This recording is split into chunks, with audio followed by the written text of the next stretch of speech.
I'm see if we've got my bloody mic on. I'm an idiot. Hello, everybody, and welcome to the United States. I've dropped my mic. This better go on. Oh, mate, you're a rubbish mic. You're not like Michael Owen. Hello, everybody. Welcome to That United Stand. I'm Mark Goldbridge, and this is your latest Manchester United news. I'm rushing this morning. I haven't even got my bloody coat off. But hopefully everybody's doing okay. Lots to get into this morning as Ruben Amorim loses control. We'll be reacting to the financials. We'll be talking about transfer targets. We'll also be talking about injury updates around Martinez and Cunha, positives potentially there. Also the wage bill. Let's talk about that.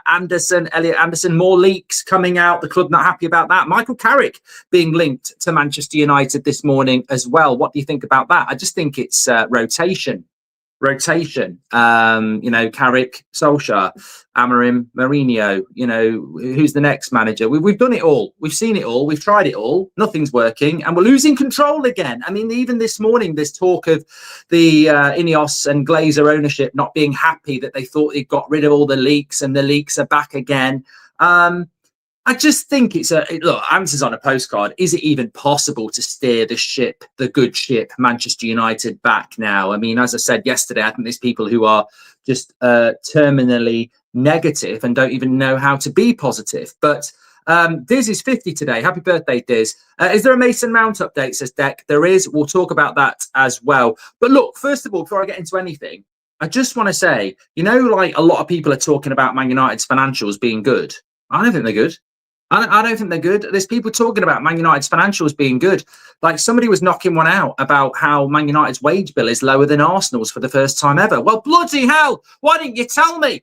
Mrs. Goldbridge, stop working. It's the end of the United Stand. It's over. Don't worry about it anymore. We can all retire. We've got a lower wage bill than Arsenal. You'll never sing that. Lower wage bill than Arsenal. You'll never sing that. I mean, bloody hell, people are celebrating this nonsense. We've got a lower wage bill than Arsenal. Brilliant. Couldn't afford a midfielder in the summer. Oh, yeah, brilliant. I mean, there actually are morons out there celebrating Man United's financial results. We couldn't afford a midfielder. We bought a cheap young goalkeeper and we're celebrating a lower wage bill. I mean, how moronic do you have to be championing Manchester United's revenue for the last year? Oh my God. They must be sat in the boardroom with their feet up going, look at this idiot on Twitter. How much did we pay him? 20 quid. 20 quid for a tweet like that saying that we're cooking. Amazing. Can we spend a little bit more next year? These financial results ain't good. I mean, they're not horrific. We're not bankrupt, but they're not good. Like every football club should be judged on the pitch. We've got fans celebrating that the revenue's at 666 million, that match day revenues up, that our wage bill's lower than Arsenal. I tell you what else is lower than Arsenal. Us. We finished 15th and they finished second and got to a Champions League semi-final. And you got idiots going, wow, we've got, you've got to say at the end of the day, I think Ineos are doing a great job. Hello. Is that Sir Jim? No, it's not Sir Jim. It's Jim White. Yes. I'm just phoning in to talk shit. I'm literally going to talk shit. That's why people call it that. I just want to talk about. Yeah. Let him speak, Simon. Yeah, let me speak, Simon. Yeah. I'm just phoning in to say, actually, and I think a lot of people are starting to see this. I think Sir Jim Radcliffe might be doing a good job. Let him speak, Simon. I mean, this fan content's normally rubbish. Yeah.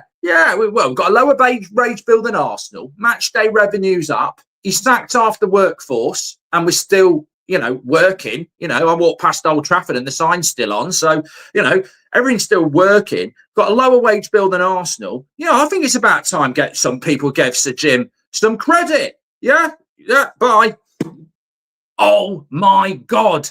We finished 15th. We're not in Europe. We've got a lower wage bill than Arsenal and people are buying the Kleenex. Oh, we're also shit. Like, we're nowhere near Arsenal. I watched Chelsea last night. I'm very worried about a team that gave probably the best team in Europe at the moment, Bayern Munich, a good game in their own backyard. They're coming to Old Trafford on Saturday to play Bruno and co. I mean, it's a big step down, which could be a massive step up for them. So, Look, we can get into the financials, but I want to do topical first. I have to do topical first. So this will, I'm already revved up, but listen to this one. Just in from the Manchester Evening News. It was revealed this week United would have to pay the Portuguese coach Ruben Amorim a 12 million compensation package if they were to sack him within the first year of his contract. It would be highly embarrassing to do so, but they could afford to do it if they felt at risk of missing out on the lucrative Champions League riches once again. What? What is that? What is that? What nonsense is that? What are you talking about? What are you bloody talking about? How can we afford to pay Amorim off if we miss out on the Champions League? Read it back again. Manchester United, it would be highly embarrassing to pay 12 million compensation, but if they felt they were at risk of missing out on the lucrative Champions League riches once again, they could afford it. How do you lose money and be able to afford it? What am I reading now? What am I reading? What's going on with my football club? Why are people around it so stupid? What are they talking about? How can we afford to sack Amorim if we miss out on the lucrative Champions League? It costs money to miss out on the Champions League. You lose money. You don't get money for missing out on it. You can't afford to pay Amorim off because you get money for missing out. You afford to pay him off if he gets in, which you wouldn't do anyway. Oh God. I don't get it. And people are reading that going, yeah, you know what? If we're missing out on Champions League, financially, it just makes sense. It financially makes sense if we're going to miss out on the Champions League to sack Amorim because we're going to lose 100 million anyway. So we may as well lose another 30. Yeah. If a lion's going to bite my leg off, I may as well jump in the sea with a shark and let it bite my arm off. What is that logic? What is that logic? And also, why are we talking about missing out on the Champions League? It's like Ian Beale missing out on a marriage proposal from Margot Robbie. It's not going to happen. It's not going to happen, is it? It really isn't. It's like Harry Maguire missing out on the Ballon d'Or. It's not going to happen. He's in the race. He isn't going to win it. He's not going to win it, is he? Like Man United missing out on the lucrative Champions League. Stop associating Manchester United with the bloody Champions League. We've just been knocked out the Carabao Cup by Grimsby. We're not going to get into the Champions League. Somebody said in the comments yesterday, you said 4th or 5th. I don't even need to reply anymore because the comments were, that was when we were going to get Baleba and Donnarumma. That, in fairness to Mark, yes, I gave us a chance if we got a good midfielder and a good goalkeeper. We did neither.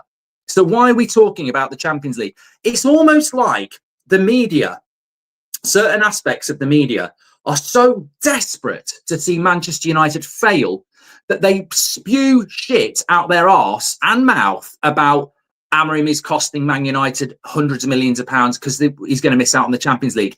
Nobody put us in the Champions League at the start of the season. So Amorim can, no matter how bad it gets, Ruben Amorim cannot be charged with missing out on the Champions League because we were never in it. The day we didn't buy a midfielder, the day that was over. So I just want to get my opinions in on that.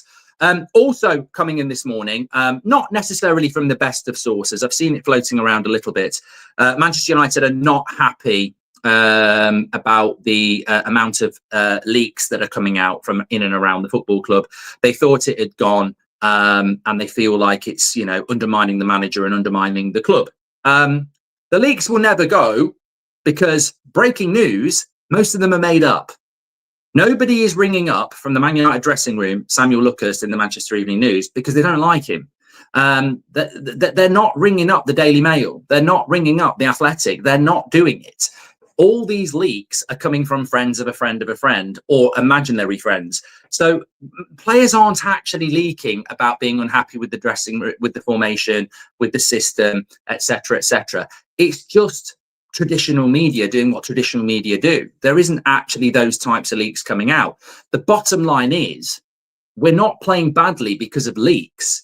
We're playing badly because we're not good enough.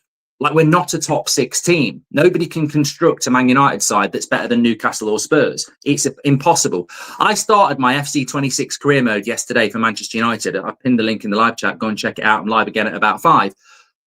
The scariest thing And it's very rare that a computer game crosses into real life. But the scariest thing is, and I said it on the stream at the start, I've looked at this Man United squad. I play a 4-3-3. I don't play a 3-4-3. I don't like it. I don't like this squad. And that's me playing a computer game. I do not like this squad. It's lackluster. It doesn't work. And it feels flat, even as a computer game. It just doesn't feel right. Now, what does that say to me? There are some good players in the squad, but it's going to take time for us to feel excited because it just doesn't feel like a team. And even when you play it as a computer game, I'll tell you where the imbalance is. Dorgu's inexperienced. Mazraoui and Dillo aren't good enough as wing backs. Centre backs fine. Goalkeeper, huge hole. Midfield, huge hole. Front three, Cunha, Mbeumo, Šeško. We don't really know enough about them. We don't know whether they work. So United are quite a lackluster team at the moment, regardless of, what people want to project about Champions League football. So I don't think we've got leaks at Manchester United. I think we're just not good enough at the moment. And that is probably going to take some time. But look, is Ruben Amorim losing control? Yes. How can that stop? Because why does that happen? Ruben Amorim is losing control because he's being absolutely rinsed by certain sections of this fan base, huge sections of the media, scrutiny, ridicule, embarrassment, bad results. He is getting absolutely, torn apart. So he's losing control. Yes, of course he is. I don't want Amorim to lose his job, but of course he's losing control. The question is can anything be done about that? Yes. The players can start winning games of football, starting with Chelsea on Saturday. And the club, Manchester United, could be better in relation to what they do. But Jose Mourinho said this nearly 10 years ago. When you're the manager of Manchester United, you are the CEO, you are the director of footballer, you are the manager, you are the coach, you are everything.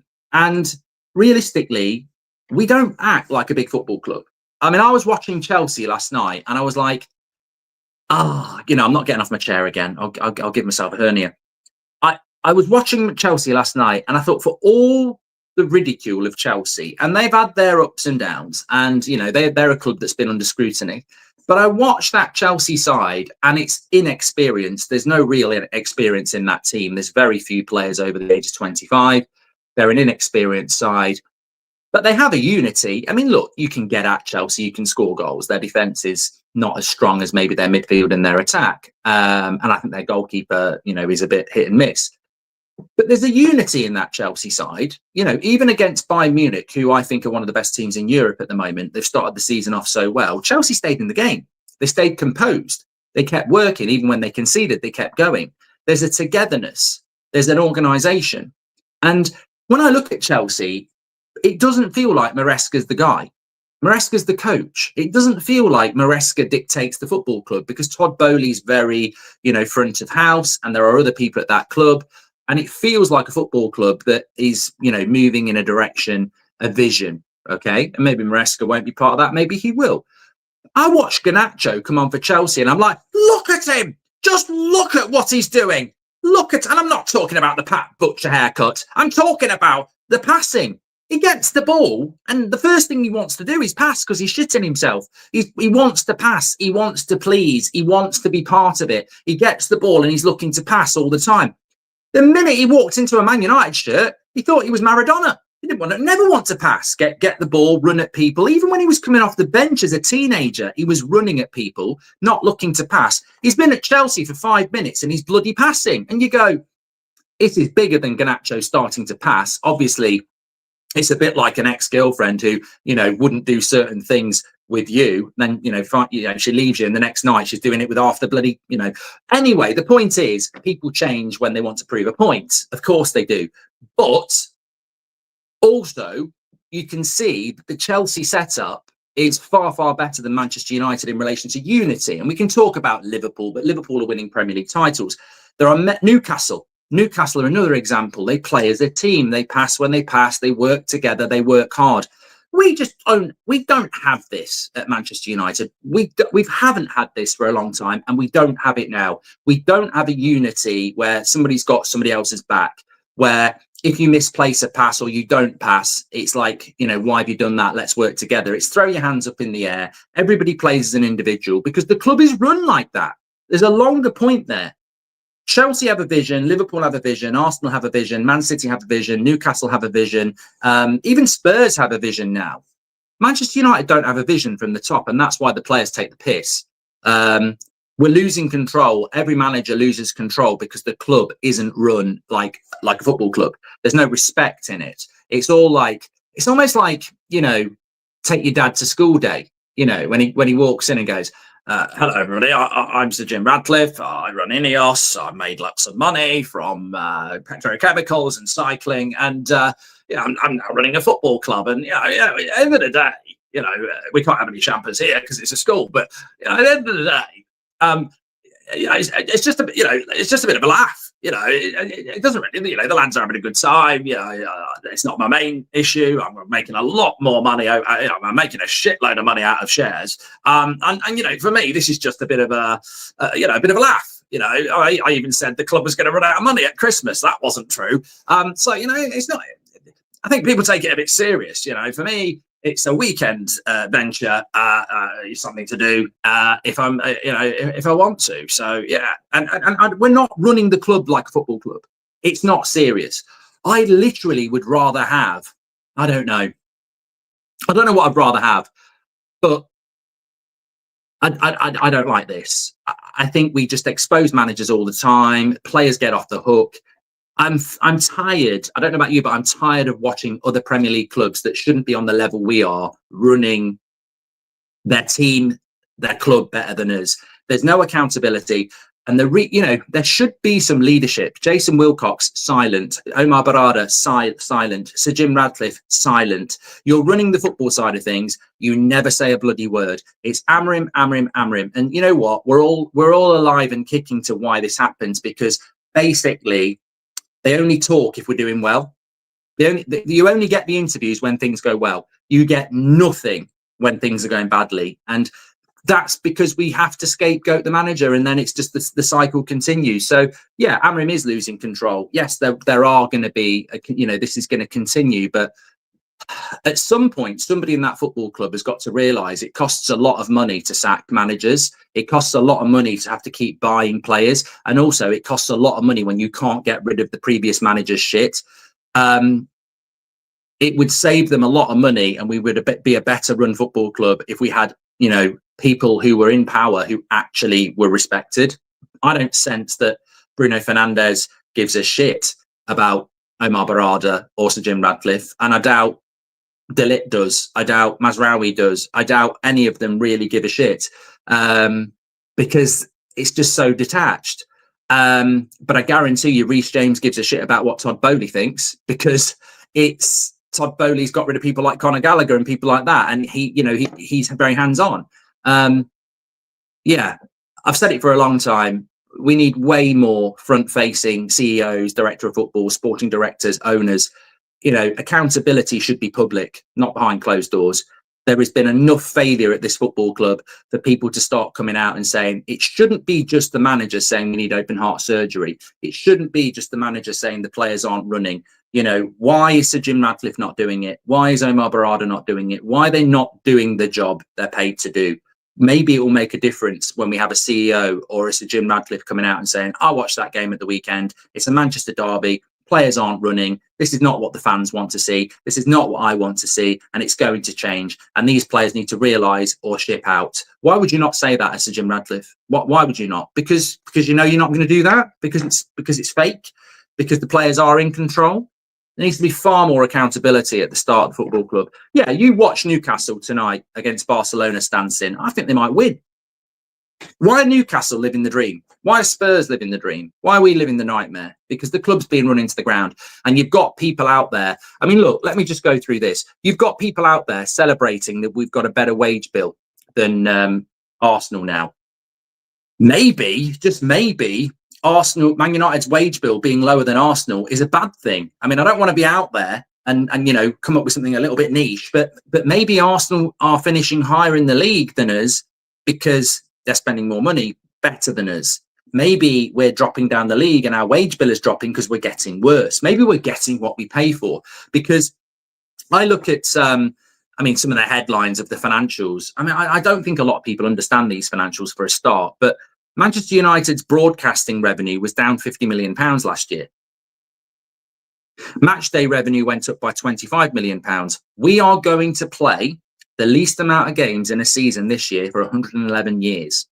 1914 was the last time we played so few games.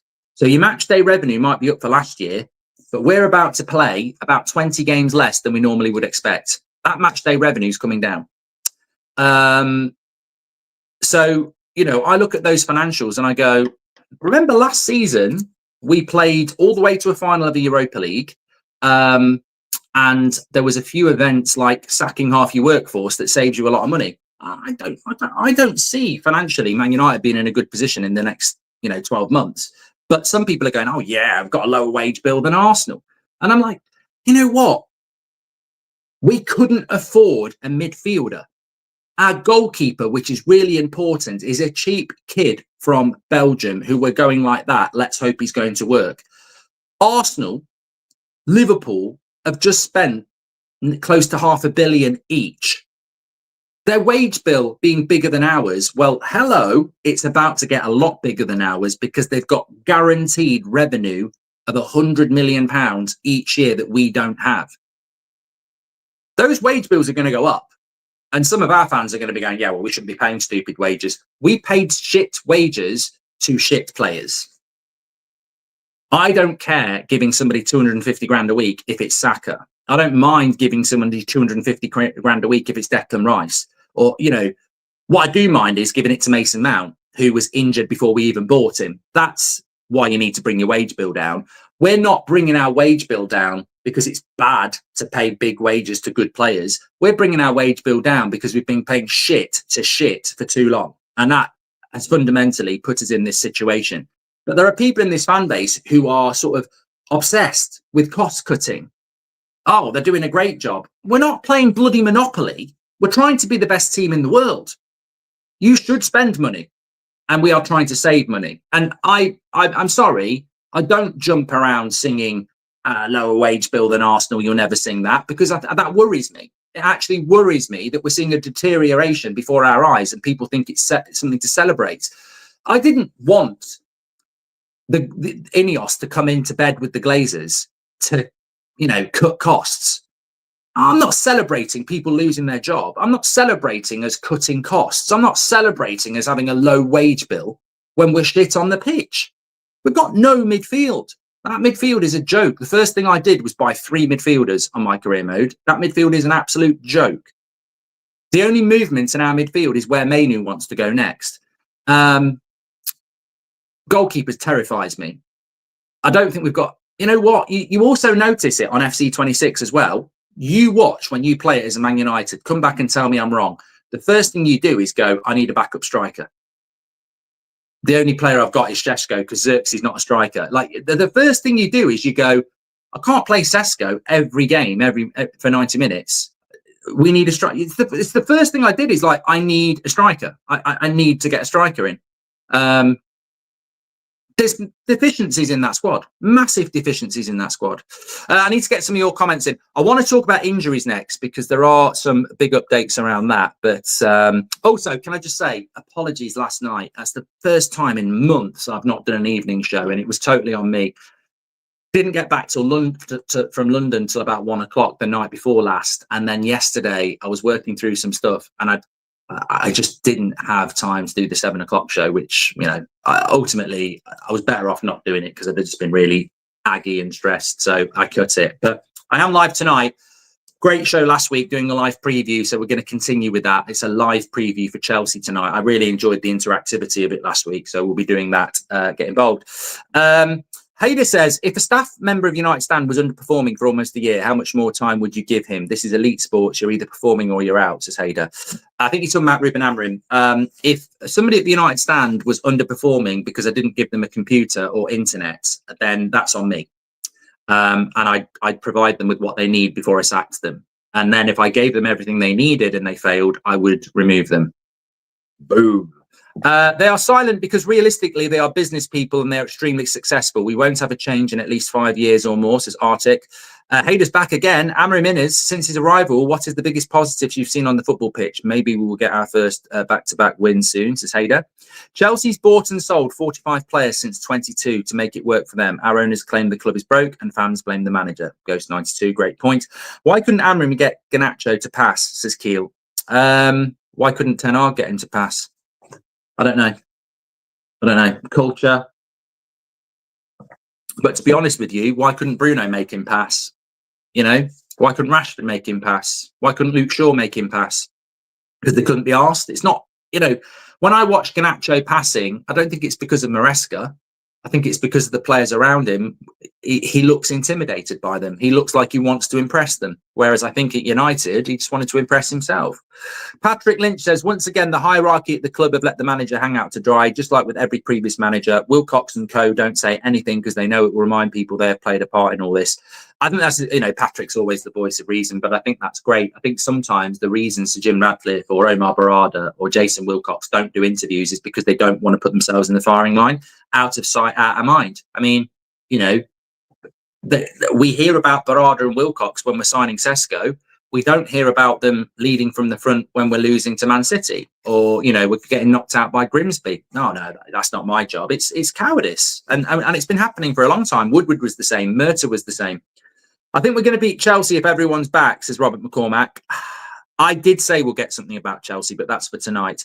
Constantine, thank you, pal, says, to me, he sends the players out and they continually let him down. He probably thinks, what else can I do here? Thank you, Constantine. Mark, trust you well. What is happening at our club, says Rizuk. I think they meant they would pay 12 million if they thought they could still get Champions League with the replacements, says Glenn. That whole thing is ridiculous.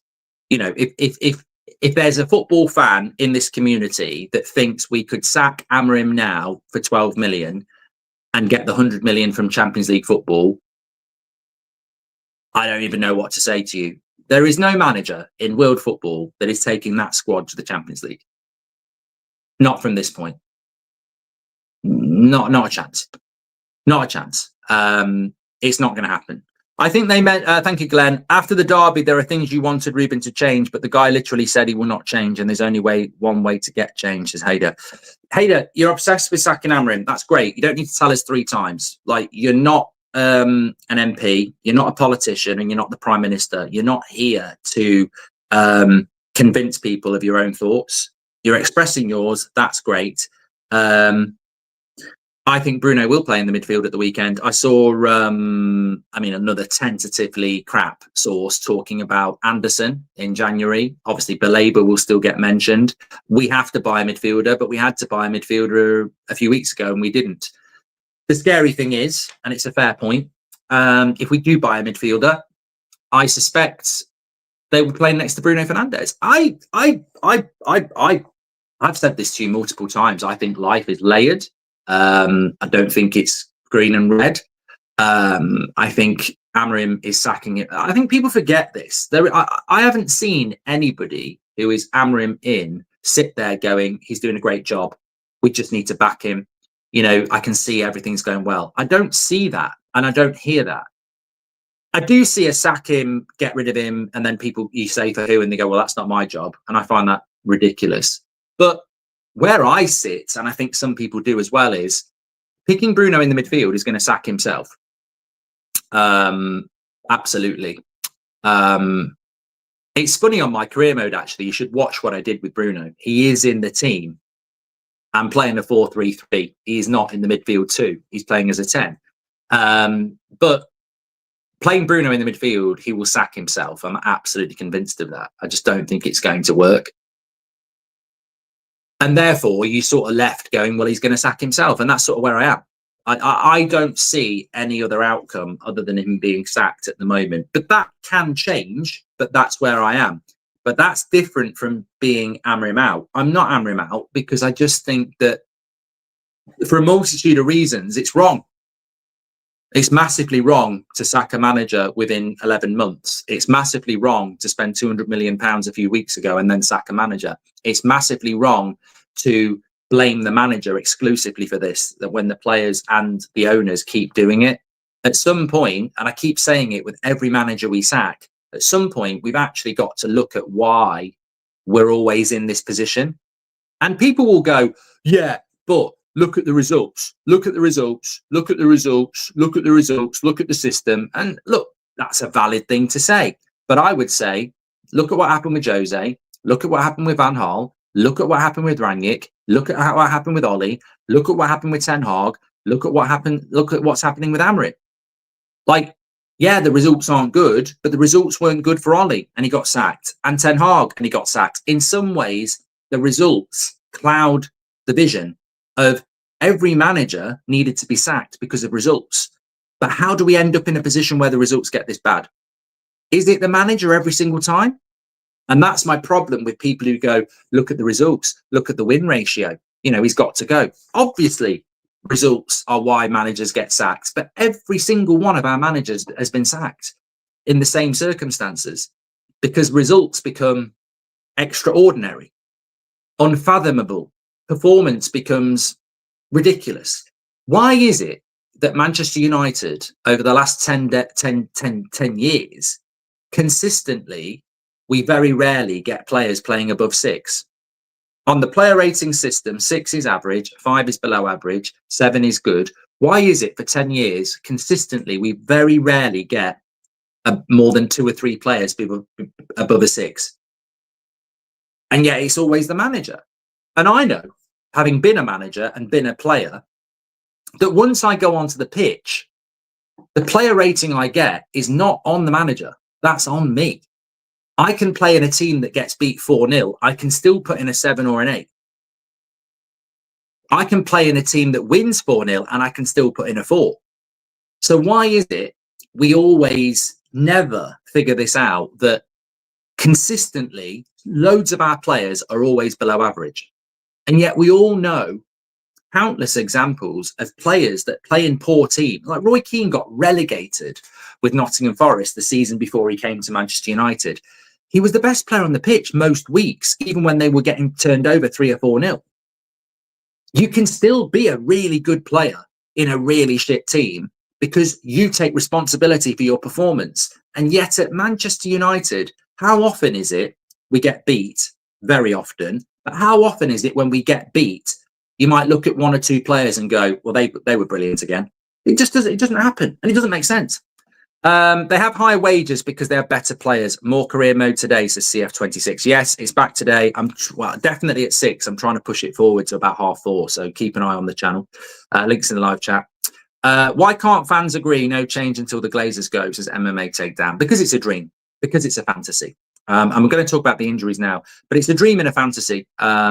If we remove the Glazers, the club would be back very, very quickly with the right type of owner. Basically, you put Todd Bowley in charge of Man United, we'll be back. I was driving back from London on Tuesday night, and the driver was a Liverpool fan. And why would I get driven by a Liverpool fan? Because they'll get the job done. You know, even if you're late, even if it's late, you'll get there. But the point is, jokes aside, he kept saying to me, I said, I'm not convinced there's a way back for Manchester United. And he kept saying, yeah, but football goes in cycles. You'll be back. You'll be back. And I went, yeah, everybody keeps saying this, but please tell a Man United fan why a cycle is going to get us back. Like, things do go in cycles, but we're badly run, in huge debt. Things are getting worse. This is not secular. This is not just, oh, next year will be our year. We're nowhere near. We're getting further and further away. This is not about, and some people do look at it like that and go, United will be back. They're too big not to. You know, United will be back. They're just going through a bad period. And I'm like, how did Liverpool get back? They got rid of Gillette and Hicks, and FSG came in. Like, it was if Liverpool had stayed with the owners they had in 2010, they wouldn't be back. They wouldn't be back. Man City would not have won all those titles if they'd not been bought by Abu Dhabi. Newcastle would not be where they are if they hadn't been bought by Saudi. Chelsea wouldn't be where they are if they hadn't been bought by Todd Bowley. The story goes on and on and on. And unfortunately, every football club's success, you can say Man City's success is because of Pep. Not really. It's because they were bought by rich people. You can say that Newcastle's success is because of Eddie Howe. He's a factor, but without Saudi, he wouldn't be there. And Liverpool wouldn't be where they are if they hadn't had an ownership change as well. So, look, I don't believe that Man United are going to come back because that's the law of averages. It goes in cycles. Liverpool's cycle of being shit for 20 years they're not good now because the gods went, it's time for Liverpool to be good. They're good now because their fans got rid of an owner and and change happened. Man City would never have been a big club. It was never going to happen. Like the gods weren't going to go, it's time for Man City to be good. Somebody bought them and they became good. These United fans or rival fans who think United are going to be good because their time will come again. I think the only way we're going to get back is through ownership. Dave, I'm not doing definition of insanity again because completely you don't understand it and you're not the only one. He says, you don't call for change on tactics which have delivered the same results week after week. Yeah, the definition of insanity being used for tactical changes is a little bit weak, Dave. Yeah. I've seen a couple of people say this. You say the definition of insanity is doing the same thing again and again and again, and yet Amorim won't change his tactics. And I'm like, that's such a weak interpretation of an analogy that's been used in relation to our ownership. The definition of insanity is doing the same thing over and over and over again. Why don't you tell that to your wife when she makes your beans on toasts again? Because it's weak. It's weak. What we're talking about is when we talk about the definition of insanity, doing the same thing over and over and over again. In the context of Manchester United, that statement is only used. That is only used in relation to the owners who keep bringing a manager in, backing him a little bit, and then when the going gets tough, they sack him, and then they think things are going to change when they bring another manager in and they keep piling up the transfers. I'm not interested in the definition of insanity for tactics and systems. If you are, that's great, but it doesn't work in relation to the only time we use the definition of insanity, doing the same over and over again, is in relation to what our owners have done for the last 15 years and the changing and the hamster wheel of changing managers and not changing ownership and players. I wonder what the other players think about Bruno playing in the wrong position. Maybe Ian, I don't think the other players care. I mean, we're playing Chelsea at the weekend. Genuinely, I think they will shake Garnacho's hand, pat him on the back, give him a hug, and if he scores the winner, I think some of them will have to be tying their hands behind the back because they'll be tempted to go on Instagram and smash a like on his video. I think you massively underestimate the modern footballer, and you try and compare them to people like Ryan Giggs, Gary Neville, David Beckham, Roy Keane, who actually, would not talk to the opposition in a tunnel. This lot, they're all just mates earning massive money. They don't really care. That doesn't mean you can't have a team that wins things. You can motivate them in a different way, but they're not fans. They're not fans. No one's going to go in on Garnacho at the weekend. They're not going to care.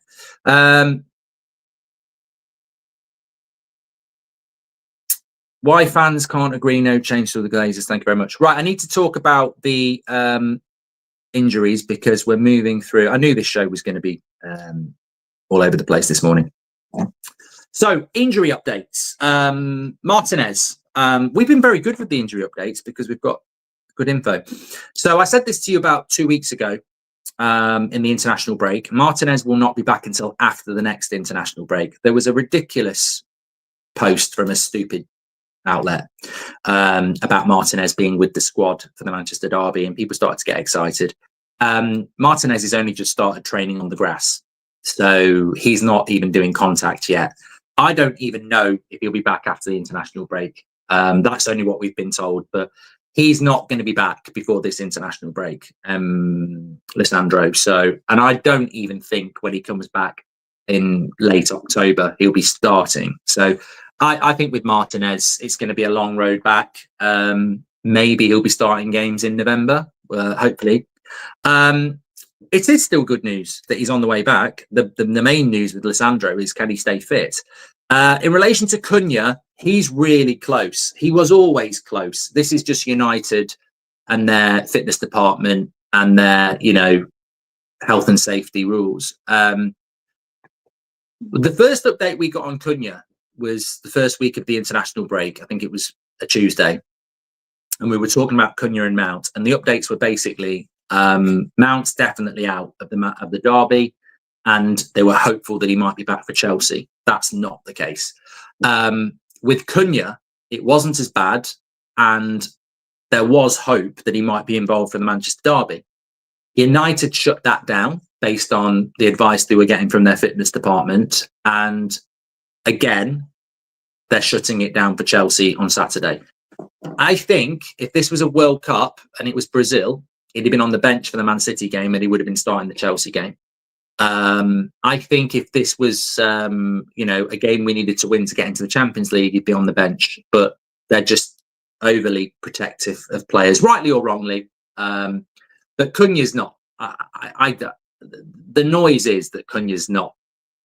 You could put Cunha in, but they're not willing to do it. So he won't be involved for Chelsea either. But he's close. Maybe he'll be back for Brentford week and a half. But he's raring. He's chomping at the bit to get back. But Martinez after the international break. Mount quiet. I don't know. I don't get the feeling that Mason Mount's going to be out for 3 months, but you are right to be concerned because this is what happened in December last year. He went off in the Manchester derby. There was never really much of an update, and then he wasn't really back until March or April, was he? So the noise is that Mount is not going to be out for that long, but it's still Mason Mount injured again for the millionth time in a Man United shirt, and you just can't rely on him. And I think at the start of the season with Mount, some people were like, why did we buy Cunha and Mbeumo when we've got Mason Mount and he looks quite good? This is exactly why we bought Mbeumo and Cunha, because you can't rely on Mason Mount.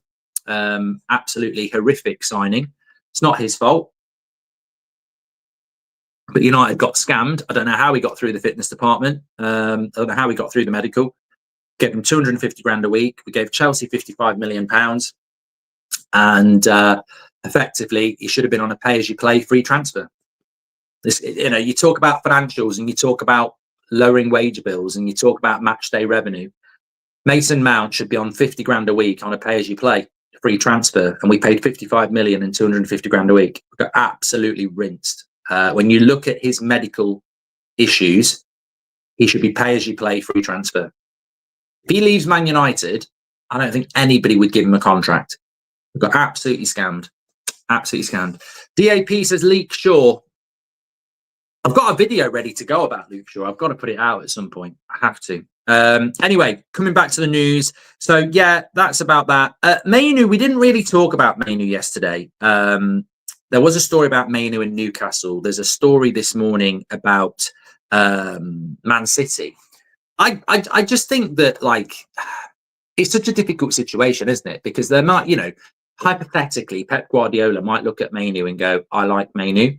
And then United fans will go, well, if Pep wants him, he should be starting for Man United. But I sort of do agree with that. But then I look at it and go, well, is he like... I also think that you've got to ask questions of yourself. You have to ask questions of yourself. I mean, what is it that we're sort of saying about Mainu? He has started games recently. He has come on in games recently. It's not like he's not getting any minutes. And as much as I want to see him playing more, and as much as I think teams like Newcastle would be looking at him, again, he probably would go and do well there because Rasmus has gone and done instantly well at Napoli. I'm sure Garnacho will do well at Chelsea. It's that whole escapism, isn't it? Where you can deflect and say, I wasn't the problem. And Arna will probably start playing well. It's ridiculous. But I do think that these players have to look at themselves. I mean, somebody said to me the other day, Anana's probably going to go and do really, really well. And I said, but do you not have eyes? I can see eyes on your face. Do you not have eyes? Because, even if Anana goes and wins the Ballon d'Or now, it's not Man United's problem. He walks out on the pitch and plays like he's playing volleyball. The guy's crap. And you can't blame Man United for that. Some of these players just can't deal with it. And they almost get inspired by leaving Man United to prove a point. Why didn't you come here and prove a point? I've had jobs in the past where I've worked at places and I've gone, I can't be arsed. I don't like it here. I can't be arsed. And then you go somewhere else and you enjoy it and you work really hard. Is that on me? Is that on the environment before? Well, it's probably a little bit of both, isn't it? But look, I still think with Mainu, you're not going anywhere till January. That midfield's bloody awful. I'd be playing Mainu and Agate against Chelsea, but if he doesn't turn up in that game and he plays badly, I think we've got to start saying, well, hold on a minute. Like, give him the opportunity, but take the opportunity.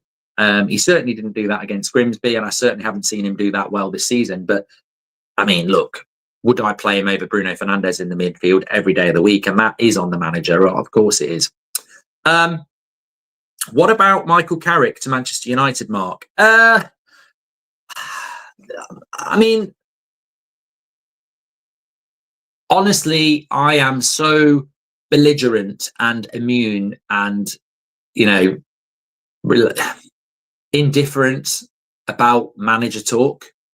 I suspect that it might excite some of you, but I don't genuinely think the manager is the problem. I don't really think Ten Hag was the problem. I don't think Jose was the problem. I don't think Oli was the problem. They may have needed sacking, but I don't think a new manager comes in and solves the problem. I think the problem, if Amorim gets sacked, it will be because of results, but I don't think the manager is totally responsible for results. I think the results also come from underperforming players and an ownership that can't run the football club properly. So you give me another manager, I still think they'll end up where we are now at some point. They might win a few more games, but even if Man United were 5th, people would be saying manager out. Like 15th, 5th, it's still not good enough. So you might bring a manager in that can take us to 5th or 6th, but eventually people would still say this is not good enough. It's embarrassing. Look at Liverpool. And I think that's very important to remember. Michael Carrick at Man United, read Ole Gunnar Solskjaer. I mean, it's the same thing, isn't it? He used to play for the club. He's a great of the club. He gets it. He puts an arm around everybody's shoulder. They react for a little bit. And then ultimately, the scary thing for me about Man United is that I think when Oli was here and Jose was here and Ten Hag was here, I used to look at the team and go, well, we're underperforming because we're a top 14. So, yeah, I genuinely did look at the Solskjaer squad, the Jose squad, the Ten Hag squad and go, that's a top 14. I don't think we're a top 14 anymore. So whoever comes in next, I can't even say, well, that's a top 14. I just don't think we are a top 4 team anymore. I don't think we're a top 6 team. So change the manager, give it to Michael Carrick, give it to Gareth Southgate, give it to Unai Emery, give it to whoever you want. But I don't think it changes anything, to be honest. Obviously, there'll be a honeymoon period. The players might try a little bit. But have you noticed that the players don't try anymore anyway? We don't even get a bounce. Rangnick didn't get a new manager bounce. Ten Hag didn't get a new manager bounce, and Amorim didn't get a new manager bounce. And people don't want to talk about that. You won't read that in the media, but we don't even get new manager bounces anymore. The last manager to get a new manager bounce was Oli. Rangnick got half an hour. Ten Hag lost to Brighton and Brentford, and Amorim didn't get anything either. We don't even get new manager bounces now because the players are so secure they don't even feel like they have to work. Whoever's hating on Mainu is a disgrace, says Jay. Well, I hope nobody's hating on anybody because, as you know, on this community, it's never about hate. It's always about opinion.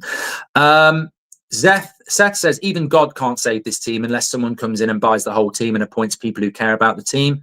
All we can do is endure. Thank you, Seth. Delo being played in the midfield in training, and this is not a troll. At this point, we're just winging it. Tune in next week. Luke Shaw is a number 10. Says, oh, my God. You know what, Dave? If he puts Delo and Bruno in the midfield, I'm out. That would just be nepotism on a ridiculous scale. Like, I will say this. I'm not hammering out, but you are literally mad in relation to your team selections because I know no Man United fan that likes Bruno in the midfield. And if I was trying to save my job, I would listen to the fans. He's really honest. I love his interviews, but, like the United fan base, we don't rate Delo and Bruno's not a midfielder. Do not put them together in the midfield. Oh, my God. Hi, Mark. What would your reaction be if you see Bruno and Casemiro in the midfield for the Chelsea game? Anger, disappointment, or acceptance? As Frosty. Hope that we can win, but the reality is, I'm expecting Bruno to be in the midfield on Saturday. I don't know why we keep grouping the failures of managers. What Ollie and Mourinho got sacked for would be success compared to what we're dealing with now, says Hyder. I don't know why you're living in the past. 2 great games tonight. Robert McCormack, yeah, looking forward to that. We're live at 7 tonight for the Chelsea preview. Can we just focus on less than 1 PPG in the Premier League after 31 games? How low are our standards, says Rory C. You give someone a job to write a memo, they have no typewriter but have a pen and pencil. They say screw that. I work with a typewriter or nothing, says Gaz. I can prove that this is it's the players, not the system or Amorim, by hiring Ancelotti or Zidane next. You can't argue with their managerial credentials, says Tusha. Shiam says, surprisingly, Ruben has just got 2 new proven players this summer. The others are just potential. We're expecting them potential to build in a totally broken team. It's strange, says Shiam. We need Stiller for real in your career mode. Stiller's a good player on my career mode. Check it out. Okay, right. Mark, have you accepted that Amorim will be sacked for picking Bruno? I'm not Amorim out. You know me, I don't go for managers early. But my honest answer is I think he's going to sack himself picking Bruno in the midfield, yeah. And I sometimes think a statement like that is more powerful than screaming Amorim out tonight, sack him tonight. I think that's just basic. It's childish. It's, you know, it's not based on, I would never scream that. I wouldn't. I don't think most of you would scream that. I think you would say, I think Amorim needs to be sacked and we need to go and do this. You know, I look at someone like Conte when Rasmus scored the goal, giving him a high five and encouragement. You know, I think we missed the trick with Conte after Ollie, but would he put up with Man United? I mean, this is the great thing. There are people like Jurgen Klopp would never come to Man United. I don't know whether Conte would come to Manchester United. I think there's people that would probably say, no, I won't go. So, yeah, it's an interesting one, but I do feel that he's going to sack himself with that midfield, yeah.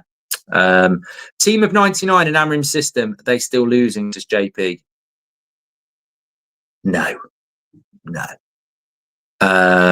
Tony says, I like Amorim, but if you don't change formation, he'll get the sack. I'm sorry, Tony. That's the end of you ruined. That's on Tony. I'm sorry. That's the end of the show. We can't be dealing with the formation chat, mate. It's boring. It's just so boring. The manager is not going to change the formation. Tony, next time, just say sack the manager, because we can deal with that. But formation change, it's just such a conversation ender. He's not going to change his formation. So he doesn't need to change his formation because he's not going to change his formation. So you need to say Amorim out. We've sort of established that this week. Okay, check out the career mode. It will be back. We've got Ben Jacobs on the show at 2:00. Always good interviews with Ben. He's always got good little bits. So if you've got any questions you want asking, make sure you leave them in the comments as well. Fantastic show this morning. Enjoyed that. Feels like it was a long time ago since I was jumping over the chair. But sometimes you've got to let it out. You know, sometimes you've got to be honest and let it out. Yeah, okay.